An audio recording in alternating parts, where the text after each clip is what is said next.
ശരിയല്ല. കുറച്ചാൾ അങ്ങനെ നിൽക്കുന്നത് ശരിയല്ല. സ്ഥലം ഉണ്ടല്ലോ, അവിടെ ഇരുന്നോളി. സ്ഥലം ഉണ്ടല്ലോ, ക്യാമറ ഉള്ള ആൾ മാത്രം നിന്നാൽ മതി, ബാക്കിയുള്ളവർ ഇരുന്നു. ഇനി ശബ്ദം വേണ്ട, ശബ്ദം വേണ്ട, ശബ്ദം വേണ്ട, ശബ്ദം വേണ്ട. പ്രിയമുള്ള സഹോദരന്മാരെ, ബഹുമാനായ പ്രതിപക്ഷ നേതാവിൻ്റെ ജാഥ ഇന്ന് കോഴിക്കോട് കടപ്പുറത്ത് എത്തിയിരിക്കുകയാണ്. ചരിത്ര സംഭവമാണ്, യാതൊരു സംശയവുമില്ല. നിരീക്ഷിക്കുന്ന ആർക്കും അതിപ്പോ എല്ലാ പ്രാസംഗികരും പറഞ്ഞു കാണും, ജനങ്ങൾ കണ്ടുകൊണ്ട് കാണുകയാണ്, വാർത്താ മാധ്യമങ്ങളൊക്കെ ഇത് റിപ്പോർട്ട് ചെയ്യുന്നുണ്ട്.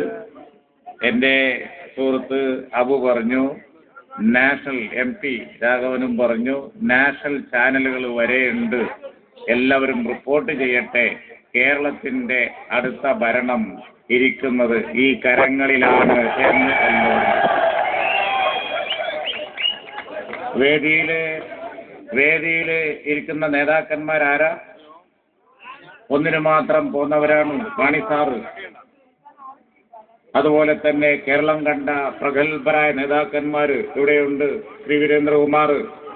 ഞാൻ എല്ലാവരുടെയും പേരെടുത്ത് പറയല്ല, ഈ വേദി മുഴുവൻ സീസൺഡായ പൊളിറ്റീഷ്യൻസാണ്.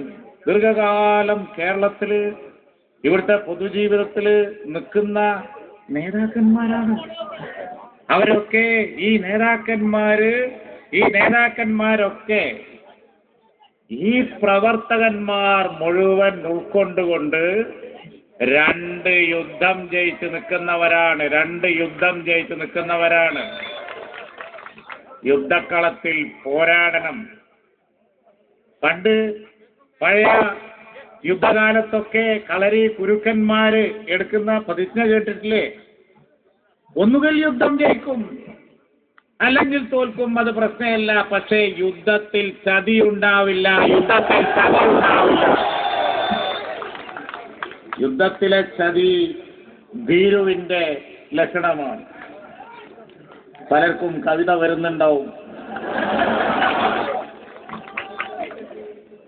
പക്ഷേ ഞാനധികം സമയമെടുക്കാത്തതുകൊണ്ട് അതിലേക്കൊന്നും പോകുന്നില്ല.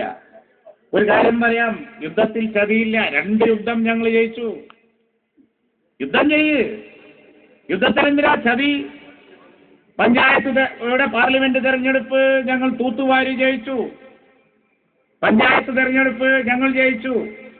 ഞങ്ങളാണ് ഇന്ത്യൻ പാർലമെന്റിൽ ഇന്ന് കേരളത്തെ പ്രതിനിധീകരിക്കുന്ന ബഹുഭൂരിപക്ഷം MP-മാർ, ജനപ്രതിനിധികൾ. ഞങ്ങളാണ്, അഭിമാനപൂർവ്വം നേട്ടമാണ്. പഞ്ചായത്ത് തെരഞ്ഞെടുപ്പിൽ അതേപോലെ തന്നെ ഞങ്ങളാണ് ജയിച്ചത്.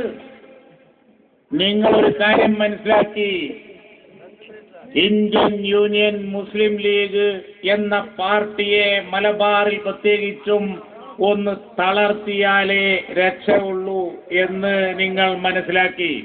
ഞാനൊരു കാര്യം പറയട്ടെ, കുഞ്ഞാലിക്കുട്ടി പോയേക്കാം, പക്ഷേ ഈ പച്ച പതാക അവിടെ അങ്ങനെ ശരിയാവോ? ഞാൻ പോയാ പാർട്ടി തീരുവോ? അങ്ങനെ ശരിയാവോ? ഞാൻ പോയാ പാർട്ടി തീരില്ല. എനിക്കിനി എത്ര കാലം ആയുസുണ്ടാവും? എനിക്കെത്ര കാലം ആയുസുണ്ടാവും? പറ. മഹാവിഡ്ഢിത്തരം ചെയ്യോ? ദൈവത്തിന് മാത്രമേ അറിയുള്ളൂ. അതാ പറയുന്നത്, പറയാൻ പറ്റില്ല.